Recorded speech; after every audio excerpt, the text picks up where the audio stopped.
بسم اللہ الرحمن الرحیم۔ اونٹوں پر زکوٰۃ واجب ہونے کی تفصیل۔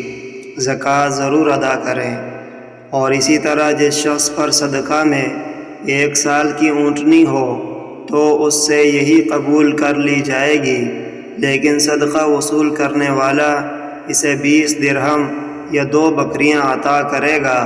اگر فرض کریں اس کے پاس 1 سال کی اونٹنی نہیں بلکہ اس کے پاس 1 سال کا اونٹ ہو تو اس سے اسے وصول کر لیا جائے گا اور اس کے ساتھ کچھ اور نہیں ہوگا۔ اور چرنے والی بکریوں کے بارے میں صدقے کی شرح اس طرح ہے کہ جب وہ 40 سے 120 تک ہوں تو ان پر 1 بکری صدقہ ہے، اور جب 121 سے 200 تک ہوں تو ان پر 2 بکریاں ہیں، اور جب 200 سے 300 تک ہوں تو ان پر 3 بکریاں ہیں، اور جب 300 سے زائد ہو جائیں تو پھر ہر 100 پر 1 بکری ہے۔